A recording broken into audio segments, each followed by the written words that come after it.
राम राम दोस्तों, स्वागत है आप सबका गेम ऑफ एग्जाम्स हरियाणा में, जहां पर हम एग्जाम्स को गेम की तरह स्ट्रेटजी के साथ क्रैक करेंगे। जहां तैयारी होगी स्मार्ट और सिलेक्शन होगा पक्का। आज है कंप्यूटर मास्टर सीरीज का पार्ट 20 बी। पार्ट 20 में हमने MS वर्ड की पूरी थ्योरी कवर की थी और आज करने वाले हैं उसी थ्योरी पे बेसिस पे MCQ प्रैक्टिस। इसमें टोटल 35 क्वेश्चंस होंगे, जिनके हमने 3 पार्ट्स में डिवाइड किया है, राउंड 1, राउंड 2 और राउंड 3। तो चलिए शुरू करते हैं। पेन और कागज उठा लीजिए और अपना स्कोर नोट करते चलिए। राउंड 1 है बेसिक कॉन्सेप्ट्स। इसमें क्वेश्चन 1 से क्वेश्चन 12 तक होंगे। पहला क्वेश्चन है, MS वर्ड किस टाइप का सॉफ्टवेयर है?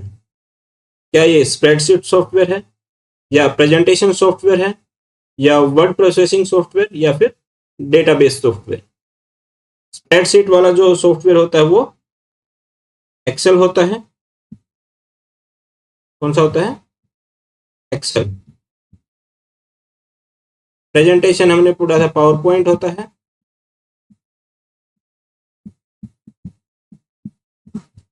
डेटाबेस सॉफ्टवेयर SQL या ओरेकल या MySQL। तो जो हमें पूछा वर्ड क्या है? वर्ड प्रोसेसिंग सॉफ्टवेयर है। तो सही आंसर हो जाएगा option C, word processing software. आगे चलते हैं। क्वेश्चन नंबर 2, MS वर्ड 2007 और उसके बाद का डिफॉल्ट फाइल एक्सटेंशन क्या है? तो MS वर्ड का जो डिफॉल्ट फाइल एक्सटेंशन क्या है? अभी जो ऑप्शन हमारे पास A, B, C और D, ये चारों के चारों क्या हैं? MS वर्ड के फाइल एक्सटेंशन हैं। लेकिन जो डिफॉल्ट फाइल एक्सटेंशन है जो 2007 के बाद के वर्जन का है वो है .docx, ऑप्शन बी। जो .doc है वो 97 और 2003 के वर्जन का है। RTF जो होता है वो रिच टेक्स्ट होता है, इसको RITCH रिच टेक्स्ट फॉर्मेट बोला जाता है। .txt जो है वो प्लेन टेक्स्ट फॉर्मेट होता है, ये नोटपैड में भी खुल जाता है। इसमें कोई फॉर्मेटिंग नहीं होती, इसमें कोई इमेज वगैरह फाइल्स जैसे इंसर्टेड नहीं होती हैं, ओनली प्लेन टेक्स्ट होता है। तो जो डिफॉल्ट है वो कौन सा है? .docx, option B. नेक्स्ट है .pdf फाइल का क्या खास फीचर है? .pdf easily editable in any software, contains only plain text, read only formatting exactly preserved, या फिर largest file size of all formats. इसका जो मेन फीचर है वो है read only formatting exactly preserved, क्योंकि जो PDF है वो बेसिकली प्रिंटिंग के लिए बेस्ट होती है। अगर हमने वो जो फाइल और डॉक्यूमेंट अगर प्रिंट करना है तो हमें उसे .pdf में सेव करके प्रिंट करना चाहिए। उससे फॉर्मेटिंग जो भी हमने फॉर्मेटिंग की है वो सेम रहेगी, चेंज नहीं होगी। नेक्स्ट क्वेश्चन है, .rtf का फुल फॉर्म क्या है? अभी पीछे किया था हमने, real text format, rich text format, read text file, rapid transfer format. तो जिसका सही आंसर है वो रिच टेक्स्ट फॉर्मेट है। रिच टेक्स्ट फॉर्मेट RTF ये मल्टीपल फॉर्मेट के साथ कंपेटेबल है, मल्टीपल सॉफ्टवेयर के साथ। MS वर्ड का डिफॉल्ट व्यू कौन सा है? MS वर्ड का ड्राफ्ट व्यू है, आउटलाइन व्यू है, नॉर्मल व्यू है, या फिर प्रिंट लेआउट? तो जो MS वर्ड का जो डिफॉल्ट व्यू है वो कौन सा है? प्रिंट लेआउट व्यू है। वर्ड का कौन सा है? Print layout view. लेकिन जो एक्सेल और PPT का है, एक्सेल और PPT का जो डिफॉल्ट है वो कौन सा है? नॉर्मल व्यू है। अगर ये आप देखना चाहते हो तो एक्सेल और PPT पे हमने पिछले पार्ट 18 और 19 में वीडियो बना रखी है, वो आप प्लेलिस्ट में जाके देख सकते हैं। कौन सा व्यू डॉक्यूमेंट को रीड करने के लिए बेस्ट है, जिसमें कोई एडिटिंग नहीं हो, ओनली रीडिंग के लिए? डॉक्यूमेंट को रीड करने के लिए तो कौन सा होगा? Read mode. आउटलाइन में तो सिर्फ ओनली जो फॉर्मेटिंग है, स्ट्रक्चर है डॉक्यूमेंट का, वही दिखेगा, इमेज वगैरह नहीं दिखेगी। वेब लेआउट में वेब पेजेस की तरह होता है। प्रिंट लेआउट में कंप्लीट जो एडिटिंग फॉर्मेटिंग सब कुछ हो सकता है, लेकिन जो रीडिंग के लिए जो बेस्ट है वो रीड फॉर्मेट है। इसमें एडिटिंग नहीं होती, ओनली आप डॉक्यूमेंट को रीड कर सकते हो। जो रीड मोड है वो बेस्ट है डॉक्यूमेंट को रीड करने के लिए। क्वेश्चन नंबर 7, स्टेटस बार कहाँ होता है और क्या दिखाता है? स्टेटस बार जो होता है, जैसे कि अगर आप देखो कि ये अगर MS वर्ड है, तो जो ऊपर होता है सबसे ऊपर टॉप लेफ्ट कॉर्नर में, इसको क्विक एक्सेस टूल बार बोला जाता है, और इसके नीचे ये साइड में पूरा जो होता है इसको रिबन बोला जाता है, और जो ऊपर जो होता है वो टाइटल आता है। तो जो स्टेटस बार है उसे सबसे नीचे वाला जो बॉटम पे कौन क्या होता है हमारे पास? स्टेटस बार होता है, जिसमें पेज नंबर, वर्ड काउंट और लैंग्वेज दिखाई देता है। राइट साइड में यहाँ पे जो होता है वो स्क्रॉल बार होता है, और जो लेफ्ट में नेविगेशन पेन होता है। नेक्स्ट क्वेश्चन है, क्विक एक्सेस टूल बार कहाँ होता है? अभी हमने देखा क्विक एक्सेस टूल बार जो होता है टॉप लेफ्ट में above the ribbon, top left में अबव द रिबन। तो सही आंसर ये हो जाएगा option C. Question number 9, ruler का क्या काम होता है MS वर्ड में? रूलर जो होता है, जैसे जो रिबन के नीचे रूलर होता है, ऐसे ये जो अगर मान लो रिबन है, इसके नीचे जो यहाँ पे ऐसे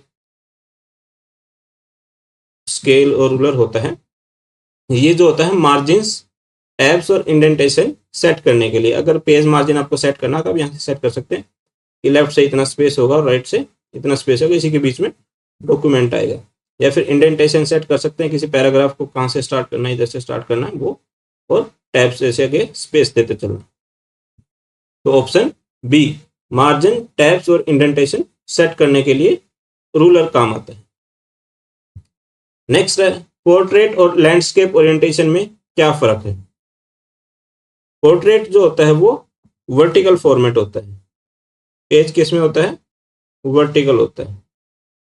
जैसे कि अगर मान लें कि जो A4 पेज होता है वो 21/297 210 mm बाई 297 mm होता है। और लैंडस्केप में क्या होता है? हॉरिजॉन्टल फॉर्मेट होता है, ये 297 हो जाएगा और ये 210 हो जाएगा। तो जो पोर्ट्रेट होता है वो वर्टिकल होता है, डिफॉल्ट व्यू कौन सा होता है? पोर्ट्रेट होता है, लैंडस्केप हॉरिजॉन्टल होता है। डिफरेंस समझ गए? पोर्ट्रेट वर्टिकल फॉर्मेट होता है, लैंडस्केप हॉरिजॉन्टल होता है, और पोर्ट्रेट MS वर्ड का डिफॉल्ट फॉर्मेट है, डिफॉल्ट ओरिएंटेशन है। क्वेश्चन नंबर 11, डिफॉल्ट प्रॉपर जो पेपर साइज है MS वर्ड में क्या होता है? International standard. अभी भी पिछले क्वेश्चन में हमने लिखा था जो डिफॉल्ट पेपर साइज होता है MS वर्ड में वो A4 साइज होता है। इंटरनेशनल जो स्टैंडर्ड होता है वो A4 होता है, और जो A4 का साइज मैंने अभी बताया था 210/297 210/297 210 जो होता है विड्थ होती है 297, हाइट होती है किसमें? पोर्ट्रेट मोड में। और लैंडस्केप में 297 विड्थ हो जाएगी, 210 हाइट हो जाएगी। नेक्स्ट क्वेश्चन है, आउटलाइन व्यू का क्या काम है? आउटलाइन व्यू जो है वो स्विफ्ट डॉक्यूमेंट की स्ट्रक्चर दिखाता है और उसकी हेडिंग्स की हायरार्की दिखाता है। तो जो ऑप्शन सी है वो डॉक्यूमेंट एग्जैक्टली जैसे प्रिंट होगा वैसे दिखता है, इसको क्या बोलते हैं? प्रिंट लेआउट बोला जाता है। ये कौन सा होता है? प्रिंट लेआउट होता है। वेब पेज स्टाइल को वेब पेज व्यू बोला जाता है, रीड ओनली मोड को रीड व्यू बोला जाता है। राउंड 2 आते हैं, इसमें फॉर्मेटिंग और फीचर से रिलेटेड क्वेश्चन होंगे, क्वेश्चन नंबर 13 से 27 तक। पहला क्वेश्चन है क्वेश्चन नंबर 13, इसका टेक्स्ट को सेंटर में अलाइन करने का शॉर्टकट क्या है? तो आप यहां से समझ लीजिए, Ctrl+L जो होता है वो लेफ्ट अलाइन करने के लिए होता है, Ctrl+E सेंट्रल अलाइनमेंट के लिए होता है, Ctrl+R राइट अलाइनमेंट के लिए होता है, और Ctrl+J जस्टिफाई के लिए होता है। तो ये चारों की चारों शॉर्टकट बहुत ही इंपॉर्टेंट है आपके एग्जाम पॉइंट ऑफ व्यू से। तो इसमें जो अभी पूछा गया है वो सेंटर के लिए पूछा गया है। सेंटर के लिए कौन सा होता है? कंट्रोल प्लस ई। तो ऑप्शन डी सही आंसर हो जाएगा। जस्टिफाई अलाइनमेंट क्या करता है? हमने अभी पढ़ा था कि जो लेफ्ट है वो लेफ्ट साइड में अलाइन करता है टेक्स्ट को। आर जो है, कंट्रोल आर वाला जो राइट है वो राइट साइड में अलाइन करता है। सेंटर जो अलाइन होता है वो पूरे टेक्स्ट को सेंटर में रखता है। जस्टिफाई क्या करता है? वो टेक्स्ट को दोनों मार्जिन्स पे इक्वली अलाइन होता है, उतना ही लेफ्ट पे उतना ही राइट पे।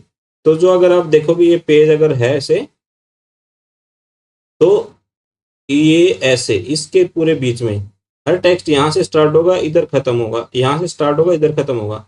बिल्कुल यहाँ पे इतना स्पेस इधर बचेगा, इतना स्पेस इधर बचेगा, ऐसे आगे पीछे नहीं होंगे। तो इसको जस्टिफाई बोला जाता है। तो ऑप्शन डी जो है वो टेक्स्ट दोनों मार्जिन्स पे इक्वली अलाइन होता है, बोथ साइड स्ट्रेट होती हैं। लेफ्ट अलाइन में जो लेफ्ट साइड होती है वो स्ट्रेट होती है, राइट वाले में राइट, सेंटर वाले में बिल्कुल सेंटर पे होता है, आगे पीछे कहीं भी ऐसे हो सकता है, ऐसे हो सकता है, ऐसे हो पूरा, लेकिन वो सारा का सारा सेंटर में रहेगा। कंट्रोल प्लस जे से क्या होता है एमएस वर्ड में? अभी पढ़ा कंट्रोल प्लस जे किस लिए होता है? टेक्स्ट को जस्टिफाई अलाइन करने के लिए। Justify alignment option B. Double spacing के लिए शॉर्टकट क्या है? अगर आपको स्पेसिंग डबल चाहिए तो control plus to. Control plus one से क्या होता है? सिंगल लाइन का स्पेस आता है। कंट्रोल प्लस टू से डबल आएगा। कितना आएगा? डबल लाइन का स्पेस आएगा दो लाइंस के बीच में। कंट्रोल प्लस फाइव से कितना आता है? 1.5 लाइन का। तो ऑप्शन इसका जो हमें डबल स्पेसिंग के लिए चाहिए तो क्या आ जाएगा? Control plus to.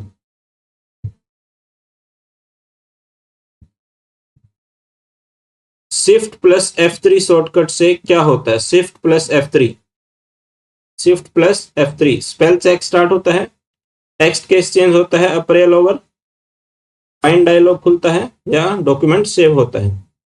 तो शिफ्ट प्लस F3 से क्या होता है?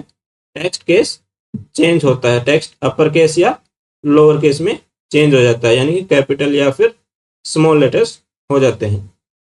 तो शॉर्टकट क्या है? अगर अपर केस से लोअर केस में जाना है तो शिफ्ट प्लस F3, लोअर से अपर में जाना है तो भी shift plus F3। Spell check करने के लिए क्या होता है? F7। फाइंड के लिए कौन सा होता है? Control plus F। Find and replace control plus H। Document save के लिए क्या होता है? Control plus S। तो ये शॉर्टकट्स याद रखने एग्जाम्स में डायरेक्टली पूछे जाते हैं। Next question, find and replace dialog box खोलने के लिए क्या होता है? अभी पीछे हमने किया। फाइंड एंड रिप्लेस के लिए control plus H। Control plus क्या होता है? सिर्फ फाइंड के लिए। कंट्रोल प्लस R क्या होता है? राइट अलाइनमेंट के लिए। राइट अलाइनमेंट करना हो टेक्स्ट को। कंट्रोल प्लस G किसके लिए होता है? गो टू डायलॉग बॉक्स खोलने के लिए। क्वेश्चन नंबर 19, F7 की एमएस वर्ड में क्या करता है? F7 क्या करता है? अभी बताया था, स्पेल चेक और ग्रामर चेक। अगर हमें डॉक्यूमेंट में टेक्स्ट की स्पेलिंग चेक और ग्रामर चेक करना है तो हम किससे स्टार्ट करेंगे? F7। टेक्स्ट को सिलेक्ट करके F7 प्रेस कर देंगे तो हमारे पास स्पेलिंग एरर या फिर ग्रामेटिकल एरर आ जाएंगे। स्पेलिंग एरर किससे दिखाएगा? रेड लाइन उसके नीचे ऐसे वोवल शेप में आ जाएगी। और ग्रामर चेक किससे दिखाएगा? ब्लू लाइन कर देगा उसके नीचे जहां पे ग्रामेटिकल मिस्टेक। नेक्स्ट क्वेश्चन है, नया पेज फोर्स करने का पेज ब्रेक इंसर्ट शॉर्टकट क्या है? यानी कि अगर नया पेज फोर्स करना है, पेज ब्रेक करना है तो उसका जो है वो शॉर्टकट क्या है? Control plus enter. Control plus B क्या होता है? टेक्स्ट को बोल्ड करने के लिए। कंट्रोल प्लस पी क्या है? प्रिंट डायलॉग बॉक्स खोलने के लिए। ठीक है, तो नया पेज फोर्स करना है या फिर पेज ब्रेक करना है, उसका शॉर्टकट क्या है? Control plus enter. Header and footer insert करने के लिए कौन सा टैब यूज होता है? हेडर और फुटर के लिए इंसर्ट टैब यूज किया जाता है। अगर आपको हेडर और फुटर डालना है तो इंसर्ट टैब में जाइए, वहां पे इंसर्ट हेडर या इंसर्ट फुटर मिलेगा वहां से कर सकते हैं। टेबल में सेल्स को मर्ज करने के लिए कौन सा टैब यूज होता है? टेबल में क्या होता है, अगर मर्ज करना है, स्प्लिट करना है या इस तरह का जो भी कुछ करना है, तो वो क्या होता है, जैसे ही हम टेबल इंसर्ट करते हैं तो हमारे पास जो दो टैब्स अलग से रिबन में आ जाते हैं, एक टेबल डिजाइन और एक टेबल लेआउट। तो जो ये हमारे पास सेल्स को मर्ज अगर करना है तो वो टेबल लेआउट टैब में जाके हो जाएगा। तो ऑप्शन सी सही आंसर है। पूरी टेबल डिलीट करने के लिए क्या करना चाहिए? पूरी टेबल अगर हमें डिलीट करनी है तो क्या करेंगे, उस टेबल को पूरी को सिलेक्ट करेंगे और बैक स्पेस दबा देंगे, उससे टेबल डिलीट हो जाएगी। तो option B. Table of content insert करने के लिए कौन सा टैब यूज होता है? टेबल ऑफ इंसर्ट, अगर हमें टेबल ऑफ कंटेंट इंसर्ट करना है तो वो रिबन में एक रेफरेंसेस टैब मिलता है, रेफरेंसेस का, तो वो रेफरेंसेस टैब में जाके हम इंसर्ट कर सकते हैं टेबल ऑफ कंटेंट।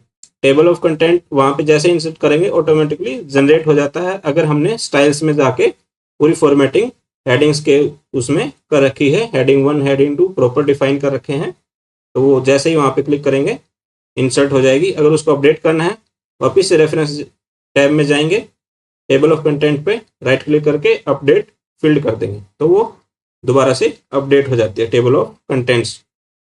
तो बहुत ही इंपॉर्टेंट फीचर है टेबल ऑफ कंटेंट का। कहां से इंसर्ट होता है? रेफरेंसिंग टैब से। मेल मर्ज का मुख्य उद्देश्य पर्पज क्या है? मेल मर्ज क्या होता है कि जब भी हमें कोई सेम डॉक्यूमेंट या सेम लेटर मल्टीपल रेसिपिएंट्स को भेजना है, लेकिन उस लेटर में सिर्फ उनका नाम या पर्सनल इंफॉर्मेशन, नाम, मोबाइल नंबर या फिर कुछ अकाउंट नंबर या फिर कुछ एड्रेस, ऐसी चीजें हैं, सिर्फ वो चेंज करने हैं, लेकिन बाकी सबके तो जैसे बैंकिंग वगैरह यूज करते हैं या फिर कॉलेज में ईमेल भेजने के लिए, या फिर जैसे अगर आप पॉलिटिकली आप बात करो तो जैसे मुख्यमंत्री पूरी अगर जनता को लेटर भेजना चाहता है ऑनलाइन उनके डायरेक्ट उस पर, तो क्या करेंगे कि हम डॉक्यूमेंट फॉर्मेट कर देंगे और जहां जहां पे नाम चाहिए वहां पे सिर्फ, जैसे अगर नेम है वहां पे डॉक्यूमेंट के अंदर ऐसा नेम लिखा होगा ऐसे ब्रैकेट्स के अंदर, एड्रेस ऐसे ही जहां पे एड्रेस है वहां पे हम एड्रेस लिख देंगे ऐसे करके, और हम क्या करेंगे एक डेटाबेस बना लेंगे जिन जिन को भेजना है वहां पे, जैसे नेम, एड्रेस, ऐसे कॉलम्स, और उस डेटाबेस को उसके साथ मेन डॉक्यूमेंट के साथ कनेक्ट कर देंगे तो वो सारा लेटर सबको चला जाता है। तो सेम लेटर डॉक्यूमेंट को मल्टीपल रेसिपिएंट्स को पर्सनलाइज डिटेल्स के साथ भेज सकते हैं। क्वेश्चन नंबर 26, मेल मर्ज को कितने कंपोनेंट्स होते हैं? मेल मर्ज में मेनली 3 कंपोनेंट होते हैं। एक डेटा सोर्स जहां पे सारे रेसिपिएंट्स का डेटा होता है, वो एक्सेल में भी हो सकता है, फिर किसी एसक्यूएल डेटाबेस में या फिर दूसरे डेटाबेस में हो सकता है। फिर एक मेन डॉक्यूमेंट होता है जो हमें भेजना है, तो पूरा टेम्पलेट जो होता है, और एक आउटपुट लेटर जो पर्सनलाइज्ड फॉर्मेट में बाद में बन के आ जाता है। तो ऑप्शन बी, 3 मेन डॉक्यूमेंट, 3 होते हैं parts, main document, data source और मर्ज फील्ड्स। मर्ज फील्ड्स। नेक्स्ट क्वेश्चन है, मेल मर्ज के लिए कौन सा टैब यूज होता है? मेल मर्ज के लिए जो रिबन में होता है एक मेलिंग्स का अलग से टैब होता है, ऐसे वहां पे जाके हम मेल मर्ज कर सकते हैं। तो ऑप्शन सी, मेलिंग्स टैब। तो लास्ट राउंड है shortcuts and next question number 28। Track changes feature on off करने का शॉर्टकट क्या है? ट्रैक चेंजेस, ट्रैक चेंजेस का है कंट्रोल शिफ्ट प्लस ई, कंट्रोल प्लस शिफ्ट प्लस ई दबा देंगे तो हम रिव्यू कर सकते हैं डॉक्यूमेंट्स को, ट्रैक चेंजेस कर सकते हैं। ट्रैक चेंजेस में डिलीशंस कैसे दिखती हैं? डिलीशंस, डिलीशंस क्या होती है कि अगर मान लो कोई रिव्यू करने वाले ने किसी चीज को डिलीट किया है तो वो उस टेक्स्ट को ऐसे स्ट्राइक थ्रू कर देगा। तो option D, strike through text में। डॉक्यूमेंट में कमेंट इंसर्ट करने के लिए कौन सा टैब यूज होता है? कमेंट इंसर्ट करने के लिए अगर कमेंट इंसर्ट करना है तो रिव्यू टैब, अभी पीछे हमने बात कर रहे थे review tab. Save as dialog box खोलने का शॉर्टकट क्या है? सेव एज डायलॉग बॉक्स खोलने का शॉर्टकट पूछा है।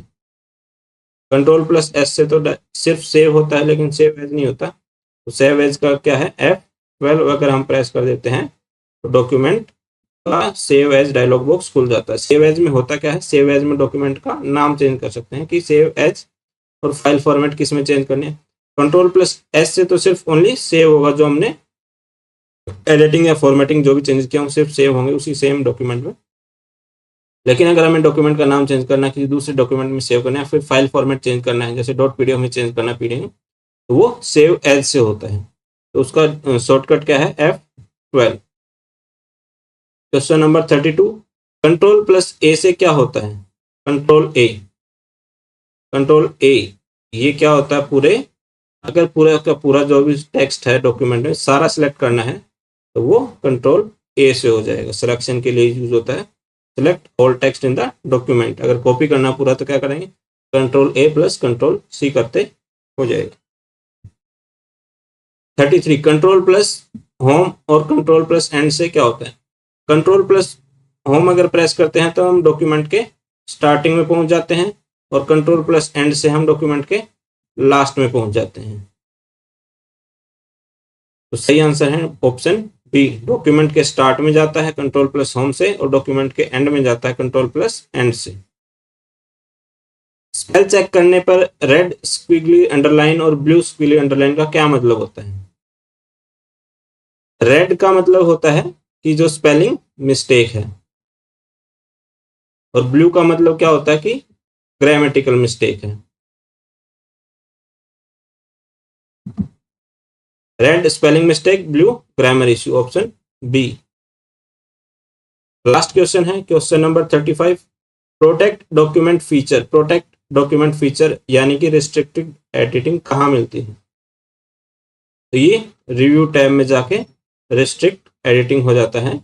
तो प्रोटेक्ट डॉक्यूमेंट के जो फीचर है जिसमें एडिटिंग रिस्ट्रिक्टेड मोड में रहती है, ज़्यादा चेंजेस नहीं कर सकते, सिर्फ जो अलाउड होते हैं उन्हीं चेंजेस को कर सकते हैं। तो ये कहाँ पे होती है, रिव्यू टैब में रिस्ट्रिक्टेड एडिटिंग ऑप्शन होता है, वहाँ से हम कर सकते हैं। तो ये थे आपके MS वर्ड के 35 मोस्ट इंपॉर्टेंट क्वेश्चन जो एग्जाम पॉइंट ऑफ व्यू थे। इसमें हमने शॉर्टकट्स भी कवर किए हमने, और फाइल फॉर्मेट्स कवर किए हमने, और उन टेक्स्ट को अलाइनमेंट्स हमने पूरे कवर किए हमने, मेल मर्ज कवर किया। तो एक तरीके से हमने पूरा MS वर्ड का क्वेश्चंस के थ्रू कर चुके हैं। तो अगर जब भी आप MS वर्ड करना हो तो आप एक बार इस वीडियो के गो थ्रू हो जाइए, सारे क्वेश्चंस को रिवाइज करिए, और एक इसका जो पार्ट 20 है थ्योरी वाला वो भी आप कर सकते हैं। इतना ही आपके पूरे एग्जाम्स के लिए काफ़ी है। अगर अभी आपका स्कोर आप चेक करो, स्कोर अगर आपका 32 से 35 है तो आपका स्कोर आउटस्टैंडिंग है, आप वर्ड में आप तैयारी अच्छी चल रही है। अगर 28 से 31 है तो भी एक्सीलेंट है, 22 से 27 गुड में है, थ्योरी को एक बार रिवाइज करो। अगर 15 से 21 है तो एवरेज है पार्ट 20, थ्योरी को दोबारा से कीजिए, और 15 से कम है तो भी डरने की बात नहीं है, पूरे पुराने वीडियोस देखिए और इस चैनल के साथ बने रहिए, थ्योरीज MCQs करिए। अब आगे भी हम वीडियो लेके आते रहेंगे प्रैक्टिस के लिए, क्वेश्चंस के लिए। तो आप प्रैक्टिस करो, बार बार प्रैक्टिस करो, रिपीट करो, आपका स्कोर इम्प्रूव होगा। तो जो नेक्स्ट पार्ट आने वाला है 21, वो जल्द ही आपके सामने लेके आएंगे। तब तक के वीडियो को लाइक कीजिए, चैनल को सब्सक्राइब कीजिए और बेल आइकन दबा लीजिए, ताकि आपके जैसे ही नेक्स्ट वीडियो आए आपके पास नोटिफिकेशन आ जाए।